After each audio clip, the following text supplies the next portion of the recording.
সবাইকে আমার ইউটিউব চ্যানেলে স্বাগত। আজকে আলোচনা করব ক্যালকাটা ইউনিভার্সিটি সেমিস্টার 4-এ যাদের পাশে হিস্ট্রি রয়েছে তোমাদের ইতিহাস জেনারেল অর্থাৎ হিস্ট্রি জেনারেল CC4 বা G4। আজকে ভিডিওতে তোমাদের শর্ট প্রশ্ন উত্তর দেব তোমাদেরকে 2021 সালে এবং 2022 সালে যে শর্ট প্রশ্নগুলো তোমাদের পরীক্ষাতে এসেছিল সেগুলো দেব, এবং তার পাশাপাশি আরও অনেক ইম্পর্টেন্ট শর্ট প্রশ্ন তোমাদেরকে আজকে ভিডিওতে দেব। তোমরা প্রথম থেকে শেষ পর্যন্ত দেখতে থাকো।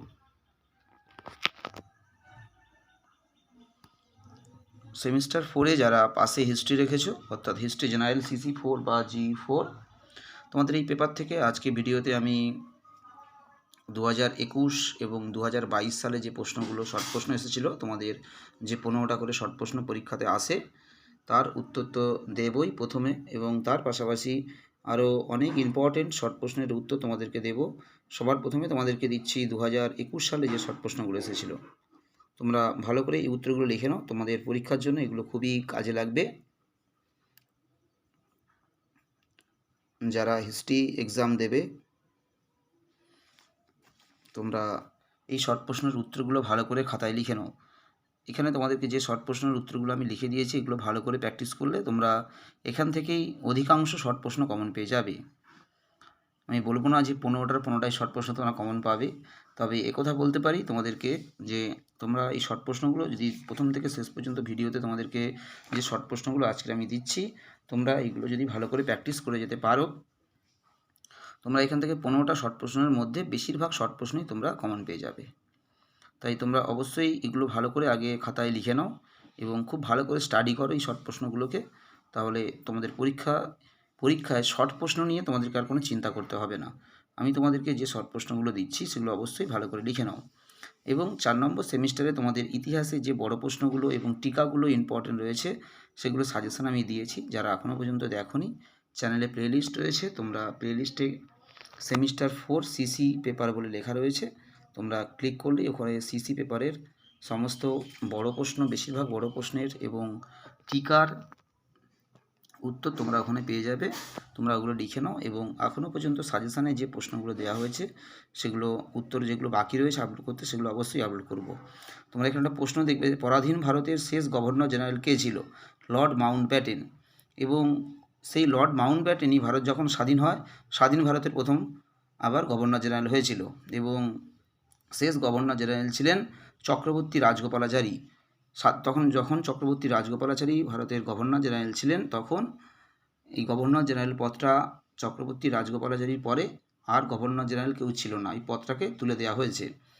তাই যদি পরীক্ষায় প্রশ্ন এমনভাবে আসে যে শুধুমাত্র যদি স্বাধীন পরাধীন কোনো কিছু উল্লেখ না করে দিয়ে শুধুমাত্র যদি পরীক্ষায় দেয় যে ভারতের শেষ গভর্নর জেনারেল কে ছিলেন, তাহলে তোমরা উত্তরটা লিখবে চক্রবর্তী রাজগোপালাচারী।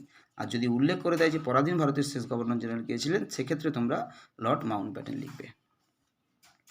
তোমাদের 2021 এবং 2022 সালের অনেকগুলো শর্ট প্রশ্ন এখানে দেওয়া হলো, এবং এরপরে তোমাদেরকে যে শর্ট প্রশ্নগুলো দিচ্ছি এখানে 2022 সালের আরও অনেকগুলো প্রশ্ন রয়েছে। তোমরা ভিডিওটা দেখো শেষ পর্যন্ত এবং উত্তরগুলো ভালো করে খাতায় লিখে নাও। এবং তোমাদেরকে যে কথাটা বলছিলাম, এখনও যে টিকাগুলো এবং বড় প্রশ্নগুলো দিতে বাকি রয়েছে সেগুলো আপলোড করে দেওয়া হবে। তোমরা অবশ্যই চ্যানেলটা একটু ফলো রাখবে, তাহলে তোমরা উত্তরগুলো পেয়ে যাবে। বেশিরভাগ বড় প্রশ্ন এবং টিকার উত্তর দেওয়া হয়ে গেছে, এবং যেগুলো আপলোড করে দেওয়া হয়নি সেগুলো আপলোড করে দেওয়া হবে। তোমরা একটু ফলো রাখবে, তাহলে তোমরা উত্তরগুলো পাবে। এবং আরেকটা ইম্পর্টেন্ট প্রশ্ন এখানে রয়েছে, তোমরা দেখবে ভারতের প্রথম এবং শেষ ভাইসরয় কে ছিল? প্রশ্নগুলো প্রায় বছর ঘুরি ফিরি প্রশ্নগুলো পরীক্ষাতে আসে। আর্য সমাজ কে প্রতিষ্ঠা করে? প্রার্থনা সমাজ কে প্রতিষ্ঠা করে? জাতীয় কংগ্রেসের প্রথম সভাপতি কে ছিল? ওই প্রশ্নগুলো প্রায় বছরই ঘুরি ফিরি পরীক্ষাতে আসে।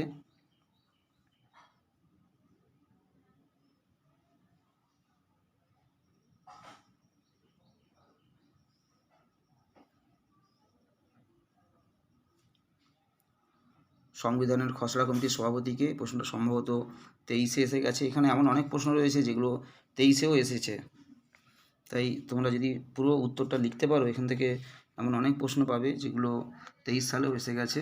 তোমাদেরকে আরেকটা প্রশ্ন বলে রাখি, শর্ট প্রশ্নে যে তোমাদেরকে যে ভিডিওতে আজকে যেগুলো দেওয়া হচ্ছে এর মধ্যে অনেক প্রশ্ন ডবল করে লেখা হয়ে গেছে, কারণ সালের প্রশ্ন অ্যাড করার সময় অনেক প্রশ্ন ডবল লেখা হয়ে গেছে। এবং ডিফারেন্টলি সাজেশানটা রেডি করার সময় অনেক শর্ট প্রশ্ন দুবার লেখা হয়েছে। তোমরা এই উত্তরগুলো লেখার সময় যেগুলো লেখা হয়ে যাচ্ছে একবার, সেগুলোকে আর ডবল করে লেখার দরকার নেই। তাই প্রশ্নের সংখ্যাটা একটু বেশি হচ্ছে, কারণ এখানে অনেক প্রশ্ন দুবার লেখা হয়ে গেছে। যেমন এই প্রার্থনা সমাজ আর্য সমাজকে প্রতিষ্ঠা করে, জাতীয় কংগ্রেসের সভাপতি কে ছিল, এখানে অনেক প্রশ্ন দুবার লেখা হয়েছে। যেমন বঙ্গভঙ্গ কবে কার্যকর হয় এবং কবে রদ করা হয়, এগুলো কিছু কিছু প্রশ্ন দুবার লেখা হয়ে গেছে। তোমরা একটু যেগুলো দুবার করে লেখা হয়ে গেছে ওগুলো একবার করে লিখে নিও। এবং ইতিহাস থেকে তোমাদের যদি কোনো প্রশ্নের উত্তরের প্রয়োজন হয় তোমরা অবশ্যই কমেন্ট করবে, আমি সেই উত্তরগুলো অবশ্যই আপলোড করে দেব।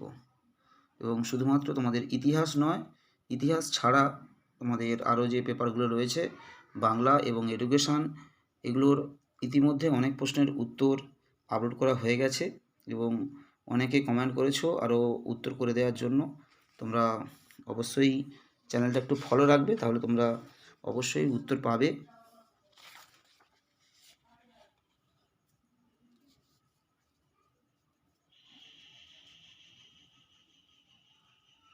তোমরা যেগুলো কমেন্ট করেছো তার উত্তর আমি অবশ্যই আপলোড করে দেব, তোমরা ফলো রাখবে, অবশ্যই পাবে।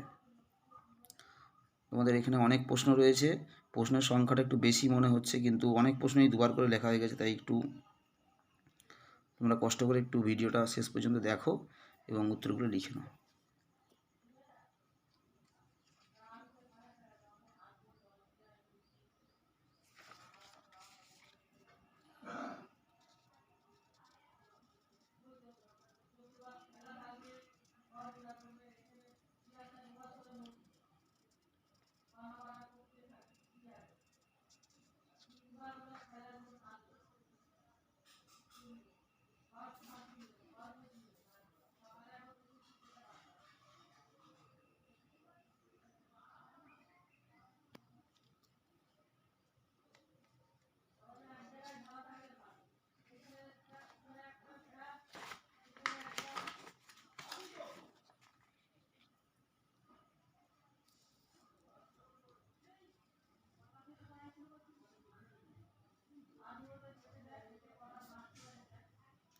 যারা সেমিস্টার 4-এ এক্সাম দিচ্ছ, তোমরা যারা ভিডিওটা দেখছো, তোমরা আগামী তোমাদের যে সেমিস্টারগুলো রয়েছে সেমিস্টার 5 এবং সেমিস্টার 6 একই রকমভাবে তোমাদের এই চ্যানেলে সাজেশান এবং উত্তর এবং বিগত সালের প্রশ্ন সমস্ত কিছুই আপলোড করা হবে।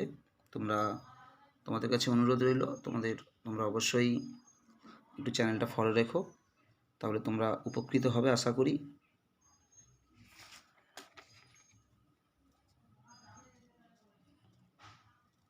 সবাই খুব ভালো মতো পরীক্ষার প্রিপারেশান নাও, এই কামনা রইল। সবাই ভালো থেকো এবং পরীক্ষার জন্য তোমাদের অনেক শুভেচ্ছা এবং শুভকামনা রইল।